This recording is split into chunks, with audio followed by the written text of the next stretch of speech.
Hello everyone, and I'd like to talk to you about Dishonored. Honestly, what my previous one talking about XCOM being for a game for the hardcore, I do believe that Dishonored will be another game for the hardcore audience. And honestly, the people I was able to talk to and get some information on about Dishonored, they went to PAX and they told me that honestly the demo they played pretty much was hardcore as living hell, and you would not believe it, they said. And they were saying what made this so fun and so great for the hardcore gamer, other than the fact that it is an actual truly stealth action game and not like what Metal Gear turned into for the just shooting. They said that this is a game that if you want to play like a hardcore badass motherfucker who's going to stealth in, take out your target and get out, you can. And it will punish you, but not like a dumb, you just stepped in a cone and now you die. They said it gives you the ability to fight your way through. It is a truly skill-based, and they said that you can build your character whatever you want. So if you really want to be this hardcore motherfucker ripping people to pieces, you can. Or if you want to be this sneaky little guy that sneaks in and doesn't even kill a single person, or if you want to just eliminate, they said it's so many options, and it is for the hardcore. And they said that the difficulty was perfect. It was something that was a mind-bending, teasing puzzle where it made you think, how do I solve this puzzle to get in, get out? Be it, do I just want to run in, get the target, figure out the target, and kill them, or do I want to sneak in? And I mean, they said there was so many things, and they love the fact that even your primary targets you don't have to kill. And honestly, I'm excited after hearing this. It was like, you know what, this is what we need in games. This choice of being this badass, and they said that this is, and they I cannot reiterate enough, this is a game for the hardcore audience, and the fact that they feel that honestly, that if they had a bigger budget, this would be just insane. They feel this is definitely a proper sequel, a spiritual sequel to the Thief series. And honestly, they just could not think of that this is one of these best games. They can say that it's the fact that it does not have enough hype behind it. And they say it's a real shame that honestly Dishonored has definitely has been designed really for all players, especially the hardcore, and it's not one of these stupid, it's for the hardcore. It's one of these that they knew that hardcore players are going to come back and play this game multiple times. And honestly, I'm one of those hardcore gamers, and I did feel that some games become too easy, but it's a fact that it lets you choose if you want to make it easy or not, because honestly, it's not so much that, someone saw me, now I have to hide. It's pretty much it gives you choice and makes it difficult where if you want, you can handicap yourself. If you want to handicap yourself and play completely stealthy with no kills, you can do that. And it doesn't have a problem with it. You can actually think your problems through. And also they also said that they want you to break the game. And I'm like, what the heck? They said that they were excited, the developers were excited when these people found combinations just to really throw their characters around and zipping around. They said that this is what they want to see, because they said that they themselves, they can see as many possibilities as they can, but they're excited to see this out in the wild, put on YouTube, and seeing what people do with this, because they love this game, they're enjoying making it, and they feel that most people, that they can only see how to break it certain ways, and they want to see the community push it to its limits, because they want to make a sequel. They love making this game. They hope they can make it into more than just one. And they said that they want to see what problems that they couldn't perceive in development testing and stuff like that. And honestly, many people have seen the action trailers showing off what you can do and all these little things. And honestly, like, if you are given a problem like, do I just blink all over the place to get through?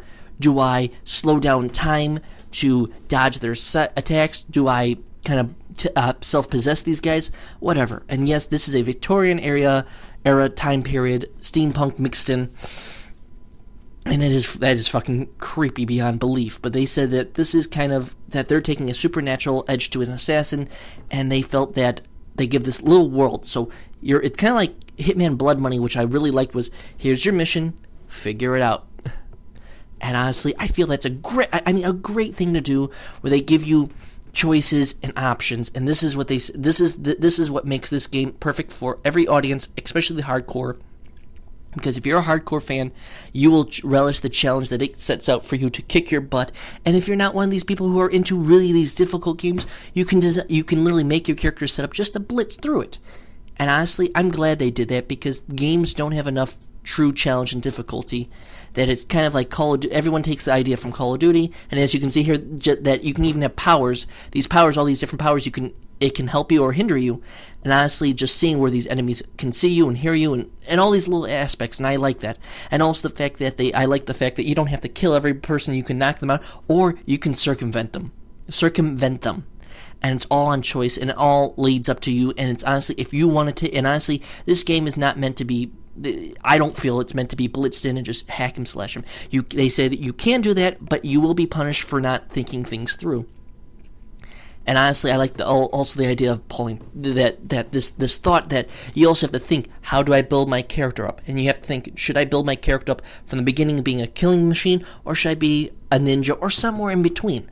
And this is why I feel that this wonderful amalgamation of many different ideas, steampunk, ninja, assassin, the powers that you have, and just this giving you a world to move around it and do your missions. I feel this is something that's been honestly giving you a quasi-open world Thief, a spiritual successor. This is what it is, and I've heard from the people that told me that this is fun as hell. It's hard as hell, but it's fun as hell. And I like the idea that the community, they themselves have said that they want to, not the community, the developers said that they want to treat this as an open-end puzzle. Not like a puzzle game, but here's a puzzle, find the solution. And it's not like you have one set solution to get it. You have multiple ways to get in, and you have to use your mind to think your way throughout these problems of fighting these characters. Do you go in through the front door, or do you sneak in, be quiet, possess a guard, possess a fish or an animal or a bird or what have you, or a rat, or do you? And it's like, do you take advantage of certain powers and aspects, or do you? It's this puzzle where you have your tools to figure out the problem, and have a solution. And the demo they were playing was with that weird lady what you saw earlier with the party she is having, and I'm enjoying that they actually were thinking that. There's also that they have this kind of multi-tier that it's never the same twice with that enemy character, and I like that idea that it's not like, okay, I found the little thing to exploit it, let's go through it. And that's a good thing that they're doing, because they need to think on how to make this game replayable and not just for different endings, just in your approach. And I like the fact that you have the approaches you can do are multifaceted, and you're not forced to, okay, I gotta do this guy and this guy. Kind of like Hitman, Blood Money, and the Thief series, that here's a problem, do what you want to, and figure out how to do it, and you do it your own way. This is choice and difficulty and ingenuity all wrapped up into a little game, in a game that truthfully should get more acknowledgement, because it looks fun, it plays fun, my buddies say, and you know what, I feel that this is something that as a whole people should not be ignoring. As a whole, you can even, because they allow you to mess around and be crazy if you want to, or be what type of assassin you want. And they did say that it will affect the ending of the game, and I like that they do that stuff, that it really rewards true hardcore stealth fans if they want to really take their time and get into it and do what they want. Or for the casual fans that if they just want to kind of blitz through it and be aggressive, they can. And this is what makes this game a perfect choice for hardcore and casual fans, and the best for the hardcore audience, that it gives you the choice to be this hardcore silent assassin, not leaving a mark anywhere, or be this monstrous badass character and just rip your way through it. And both ways can be hard depending on how you set it up and how they make it and how you want to tackle the problem. I like to say thank you, everyone, for listening to my ramblings. I hope you check this game out. This is another game I will probably, hopefully, if I can get my hands on, put footage out. I really enjoy bringing this information to you. Hopefully, if I can bring more information, if I can get any more information, this is a game that's going to be soon to release, so they probably are on radio silence. I'm sorry about that, but whatever new information or any information I can bring to you, I will tell you. And I like to say, everyone, thank you and good night.